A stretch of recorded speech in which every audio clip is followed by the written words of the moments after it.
A very happy evening to everyone. A very happy Saturday. I'm Amrita Lakshmi, the Academic Chief of Pencils International Play School. And we are located at Valsavakam. Very happy to meet you all here in this live session.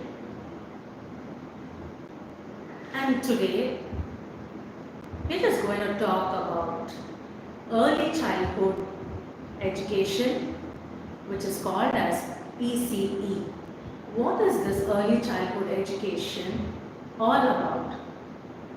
Or it can also be called as early childhood care and education. Some say it as ECE and some say it as ECCE. But why it is of prime importance is a big question mark to everyone, almost everyone. There are many things available across the internet nowadays. One says something as positive, whereas the other says the same as a negative. And we tend to go by what is given there. But let us get down to practicality, the real-time experience. What is going to happen to our children if they are going to miss out on this phase of early childhood education? So I'll be taking you across through what is it all about. Early childhood education, or as I said, early childhood care and education is all about taking and teaching children from birth up to the age of 8 years, giving them loads of love, care, affection, along with the academics is the early childhood education. And how did it emerge? Where did it emerge? Because it all may be sounding very new also to some people. Yes, it did emerge in the European countries way back in the 18th, 19th centuries. A lot of theorists, psychologists, they all came up stating that early childhood education is much needed because that is the most important stage in a child's life. It is called as the formative years, or also call it as the foundation stage in the life of children.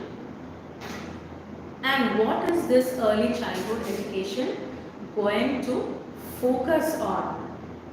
It's just not about reading and putting it down in paper.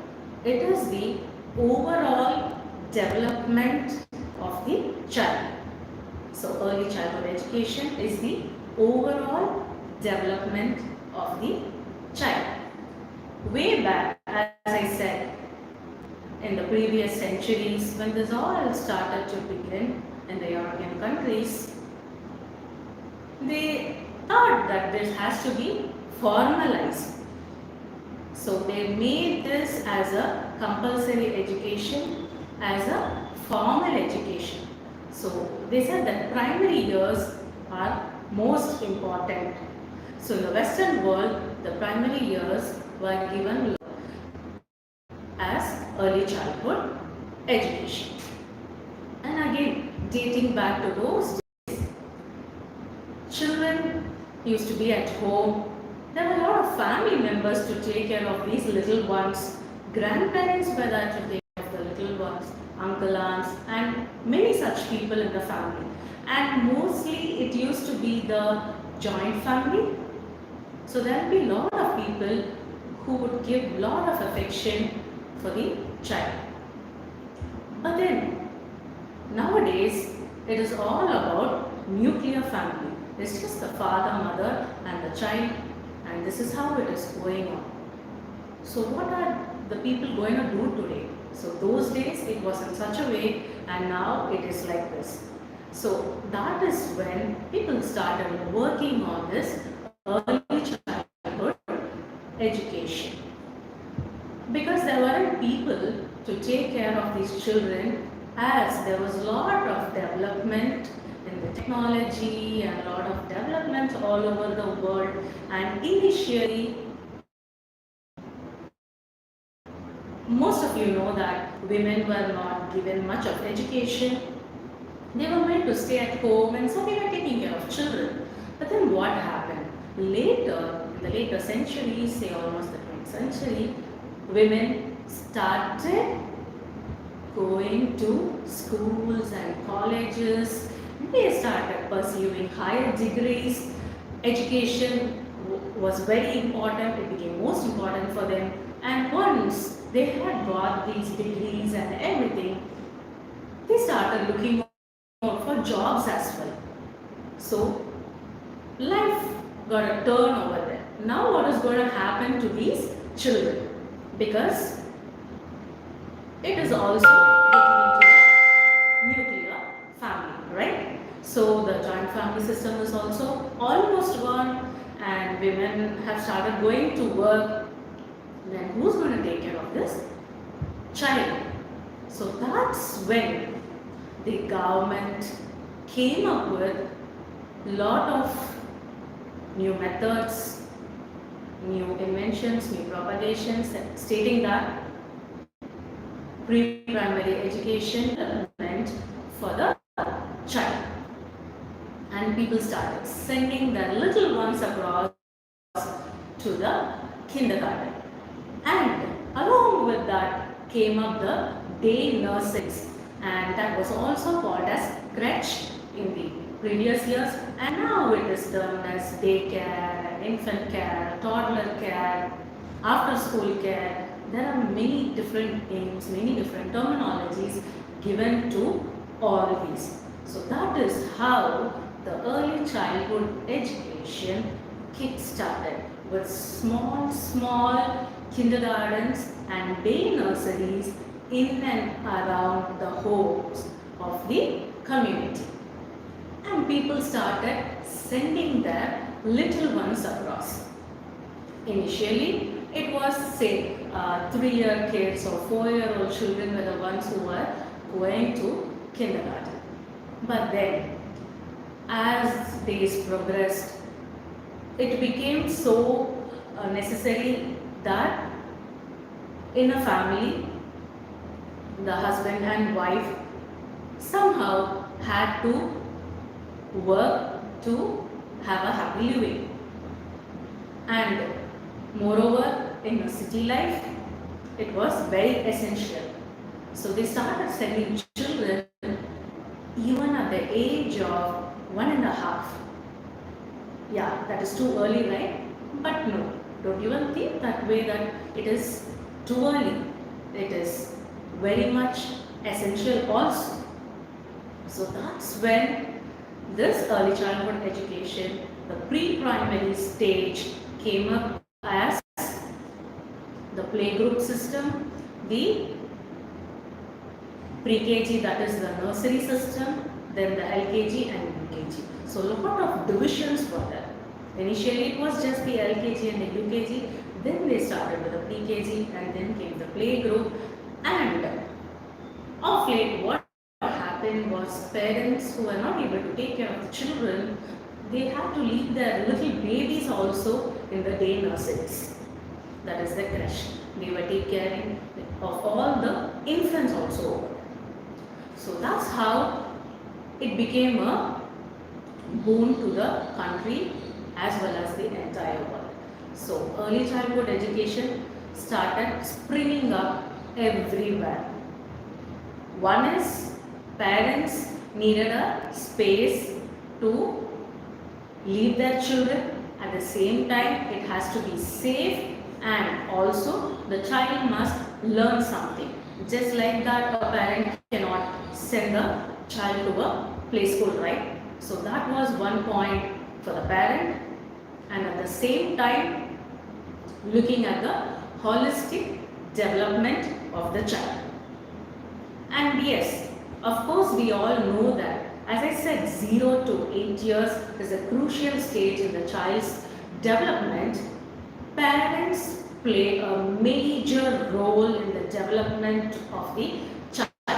They are the first teachers for their little ones. And again, when there is some kind of a glitch or say some kind of a problem there, when you are not able to cope up with the children, there starts the problems of parent. Many parents come up and say, I'm not able to take care of my child is this, child is that, child is not eating on time, child is not sleeping on time, child is very adamant and child is not listening to me, I have to end up beating the child and X, Y, Z, and there are n number of things which keep coming up again and again and again to us, whether we are in the preschool sector or if it is a child psychologist or even for a pediatrician. So this is how things keep coming up to us. So what I'm trying to say here is, as a parent, you are the first teacher, and if you are giving the best for your child at that particular age, the child is definitely going to be a very successful person in the future. Give a lot of time for the child. Keep talking with the child. Understand the child. Listen. Emotions play a major role in child development. If you leave out that stage thinking, oh, this is not a big deal. If the child comes up to you and says, Mama, I have this today, I have a problem, I don't like this, my friend is doing this, or my friend is doing that. If the child comes up and tells you something, don't ignore the child, shutting them off, saying, oh, you have no other work. This is what you keep saying always. But don't ever do that. At that point of time, if you spend your quality time with them, they are definitely going to turn out to be very responsible individuals, and they will also learn to be independent because dependency is required at that stage. Pamper them, pat them, be next to them, and talk to them. As I said again and again, early childhood is the most crucial stage in the development of the child. And then, if you look at the other way around, when parents spend time with children and when they respond to the emotions of the children, they also form a great bond with the child. Because there starts the friendship between the parent and the child. Of course, whatever may be, we are definitely parents. That is always there. But the bond which we will create with the children is also equally important. So that is the time when you can really bond with your child. People will keep saying n number of things, but then sit and talk to your child. Listen to your child patiently, whatever it is. If the child says, Mama, I'm hungry, I want to eat something, even though it is not his breakfast time or lunch time or dinner time, still talk to the child and set routines, set habits. So, in this way, they develop proper eating habits. That is also most important part of early childhood learning, because at every stage they are learning something, right? And one thing which I said is like developing proper habits, eating habits, and all that. Other way around, when parents spend a lot of time with children, they also develop their socializing skills. That is most important nowadays, because children are so addicted and to the gadgets. Now that everything is happening online, they're just stuck with gadgets. Kids don't know the outside world. They don't know what's happening around them. Again, at this stage, socializing is very important. So if even parents are going to sit around with gadgets, definitely that socializing is not going to happen for the children. Different things which is required in the early childhood education. Because again, looking at Montessori, it just focuses on one particular thing. When you look at the kindergarten method of learning, the traditional age-old chalk and talk method, that involves one particular method of education. And when it is talking about Reggio Emilia's curriculum, it is going to focus on one particular method of education. So that each one has its own ups and downs. But look at a place where there is an integrated learning, because for children of that age, integrated learning is really needed. You just cannot focus only on one part of learning. I do not say that this is right and this is wrong, but I feel out of learning and out of looking at many children, many different schools, out of experience, and integrated learning is definitely going to help the child flourish beautifully. And then, if you look at the integrated learning, there are many aspects again into the integrated learning. It just doesn't stop with the academics, right? We are going to look at the holistic development of the child. Again, holistic development is going to talk about the physical skills, the emotional skills, the cognitive skills, the socializing skills, the motor skills, the sensory development skills, the psychological skills, and the list keeps going on and on and on.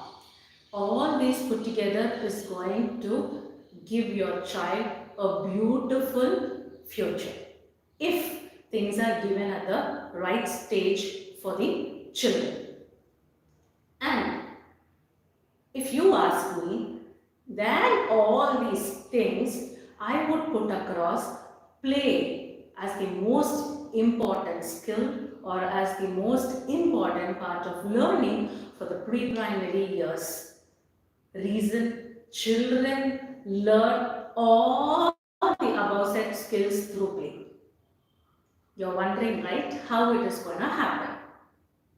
See, for example, if you're going to give your kid a small ball to play with, all that you know is the child is just looking at the ball and throwing the ball here and there and just jumping around, moving around and playing with the ball.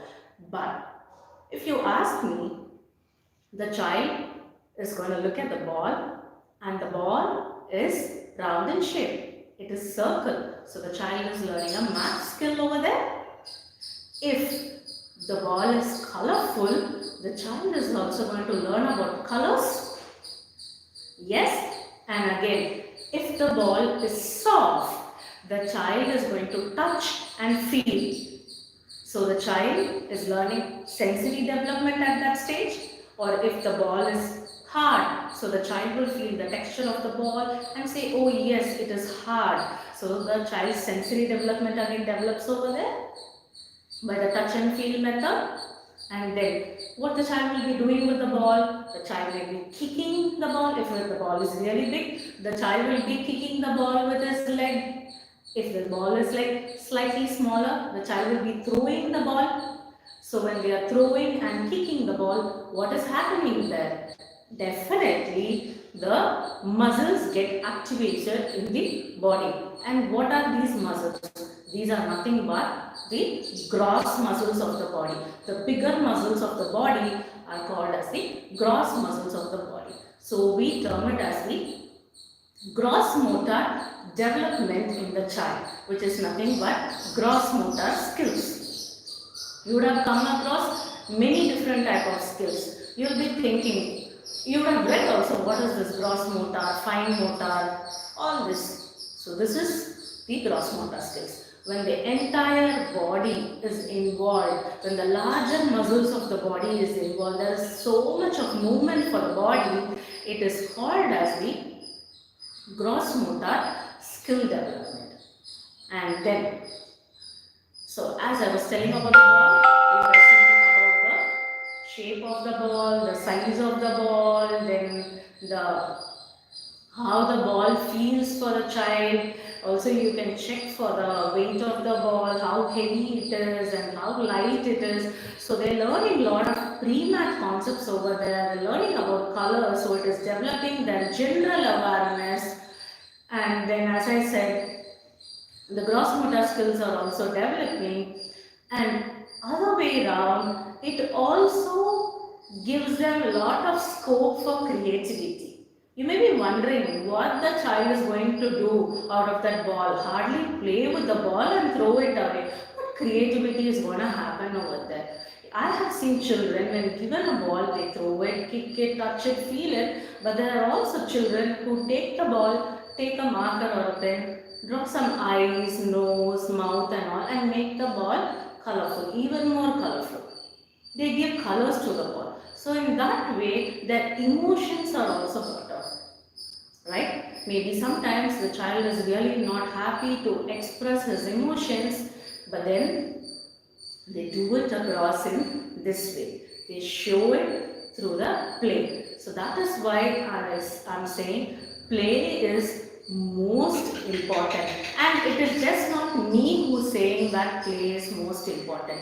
It is also being proved, research based studies have proved that play is really important. And if you happen to read through Jean Piaget's theories about cognitive development, he has given so much importance to play concepts. When children keep playing, they keep learning. Play is learning. So he has related the play to piles. He says play is piles. Play means piles. So what is this piles? P-I-L-E-S. Play means piles. So P for physical, I for intellectual, L for language, E for emotional, and S for social needs. So the socializing skills. So play means piles, as said by the research scholar, psychologist, theorist Jean Piaget. So play is the most important part in the formative years of life. So if the child is playing, don't stop the child from playing. Don't keep telling you're always playing, you're not taking your books, you're not learning. Don't do that. I mean, for the children who are really small, the pre-primary years, or as I said, at least in the age of 7 to 8 years, yes, books are also there, because after 5 or 6 they'll be stepping into primary. I know academics plays an important role, but still play is really important. Play is very much needed for the children. See, that is why when you go to the beach, children keep playing. They love to play in water. Who doesn't like to play in water? Even at this age, if you allow me, I'll be jumping into the pool and I'll be playing in water. We love to stand at the shore and enjoy the water over there, right? Because water always keeps us bright and lovely, and we feel so good when we are under the water. And especially being in the tropical climate like this, we love to be under the water, right? So that is how children also feel. So when there is a school which says there is a splash pool available, don't neglect it. Take it as an added advantage. Put your kids in such schools, because water play gives them lot of learning. Lots of learning. Because again, when they are inside water, they are going to learn to balance. They enjoy the water. We'll give a lot of games for the child to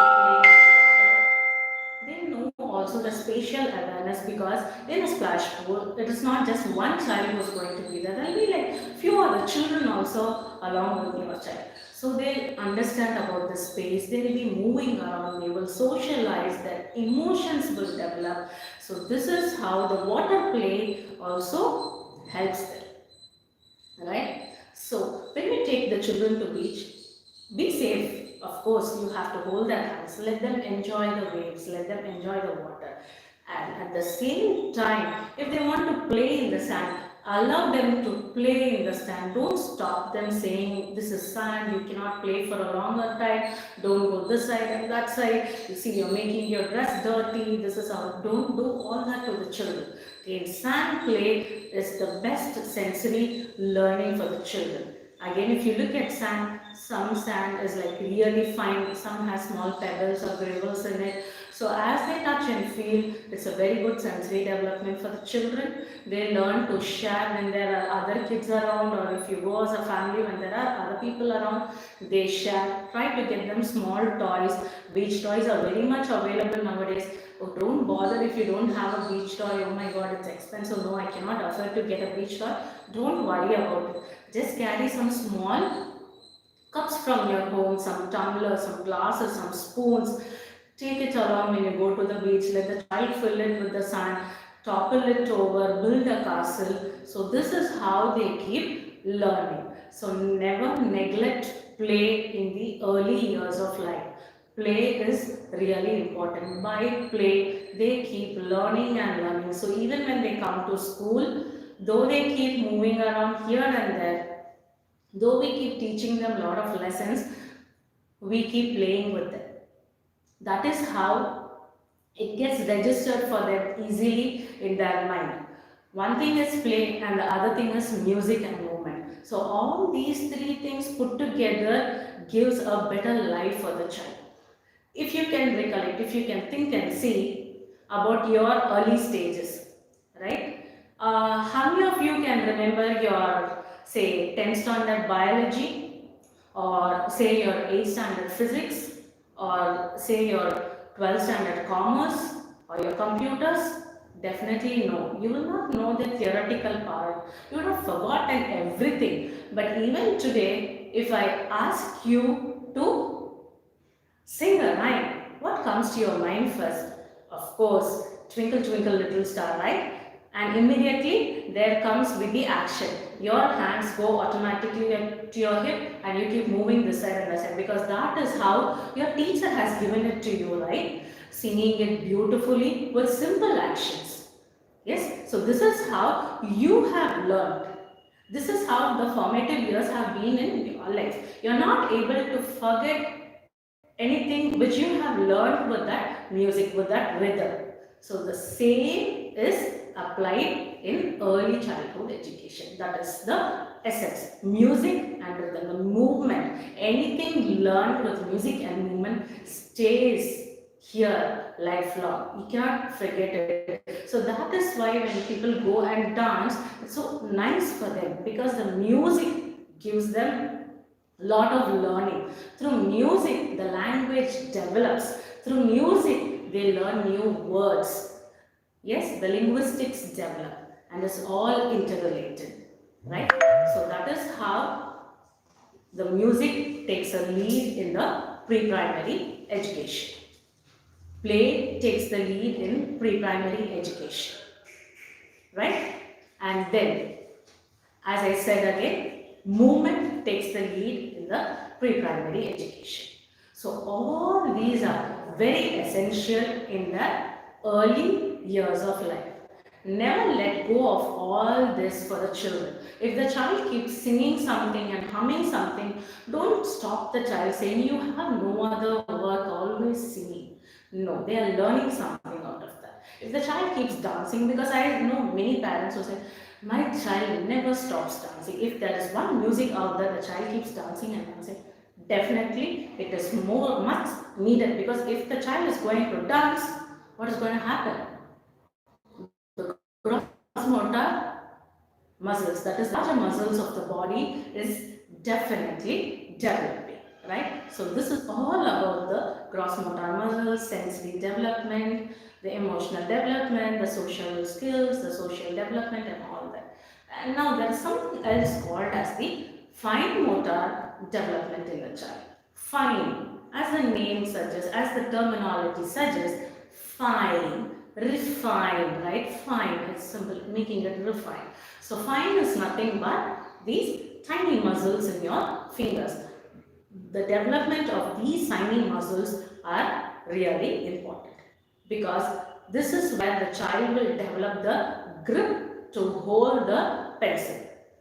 So initially, if you look at the child, a child will be holding like this, because the child doesn't know how to hold it, right? This is how the child will hold the pen or the pencil, and then the child will be holding like this. All the fingers put together, this is how the child will be holding. But that's not the correct method, right? So this is how the child has to hold. So the pincer grip development occurs in the early stage of life. So that is why we insist on giving lot of play materials for the child, because as they keep meddling with their tiny fingers, the muscles start developing, and we don't give the pen or pencil at an early stage for the child. The early stage to develop their tiny muscles comes from crushing papers, folding napkins, folding their clothes, pouring water from one can to the other can, or from one glass to the other glass, and then spooning when they take the spoon. And if, for example, if there is, say, a bowl of cereals or pulses, if they have to take it with a spoon, how they're going to lift it and put it again on a different bowl. So this is how their fine muscles will start developing in their hands, the tiny fingers. So this is again part of the early childhood education, right? So now we have seen even about the early childhood education's fine motor development. Now talking about the emotional development of the child. What is there for the children? What's the big deal about emotions? Is what you people, as an adult, of course, yes, I have a lot of emotions. What is it in a child? But if you have keenly observed little ones, they get angry so quickly, they are happy, they are sad, they are aggressive, they are so soft, they are silent, they are talkative, they are hyperactive, they don't sit in one place. Ma'am, I cannot take care of my child. It is highly impossible to have my child like this. So these many things come out, right? All those are the emotions of the child which is coming out. So the emotional development also takes place in that stage. So that is why I told you that as parents spend a lot of time with children, talk to them, converse with them. So when you start conversing with them, definitely what will happen? They are going to be better individuals, right? So start conversing to them a lot. Speak to them. Their emotions will come out. They will flow out. And also for children who are not able to speak, even say there are kids, even when they are 3.5 years, 4 years old, they have speech problems, speech developmental issues. They are not able to speak. Reason is the loneliness, right? They don't have anyone to talk to. So all these are part of the emotion circle. So when you start conversing with a child at a very early stage, they will also start to talk very well at a much early stage. So that is why doctors insist, talk to your babies when they are in your womb, right? When the baby is inside you, they tell the mother, when the baby is inside you, talk to your baby, sing songs to your baby, because the child is listening. The child keeps taking everything. The brain development occurs at a very early stage. So that is why again early childhood education focuses on the crucial stages of life, which is birth to 8 years. So it's even before birth that the early childhood education starts for the children in the form of mothers, right? When they keep interacting with the child, when they sing to the child, when they keep saying about day in, day out of whatever is happening, the child is actually indirectly listening to everything, singing lullabies, even when the child is in the womb. All this actually gives a better life to the child. right? So this is all about the importance of early childhood education. As I said, what is this early childhood education? Why it is required? So now I think you will be able to understand like why this early childhood education is actually important, right? Because it is touching many different skills. It is looking at the overall development of the child, right? As I told you again, the holistic development of the child relates to, right? I've told you that, right?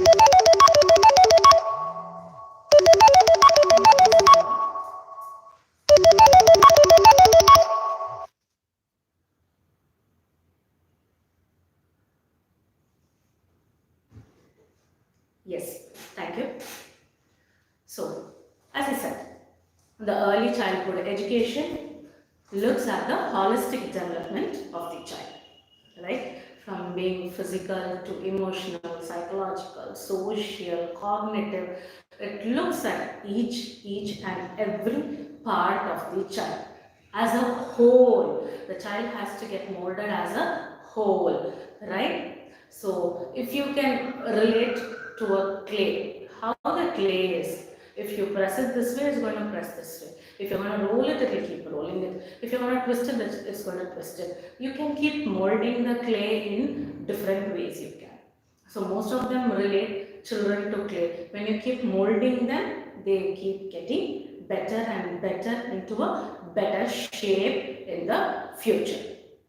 So this is how people take across the early childhood education in giving better individuals, better citizens, right? And it just doesn't stop here. There is much to go. Lots and lots to talk about early childhood education. I have just given a very rough framework of what it is, why it is. So now you would have understood what is early childhood education. It is also called as early childhood care and education. Why it is actually important, what stage does it focus on, and how it is going to benefit in the child's overall development. And apart from all this talking about the holistic development and all that, there is much more to this early childhood education, right? So as the child keeps growing, they'll also understand teamwork. They'll also understand about resilience. They'll also understand to respect. They will learn patience, right? And they will also build self-esteem, the confidence level, cooperation, coordination. It keeps adding and adding and adding. So this is how the journey goes on and on and on in the life of a child, especially the life of the pre-primary child. So today I hope you had a great time in knowing about what is early childhood education, why early childhood education is important, right?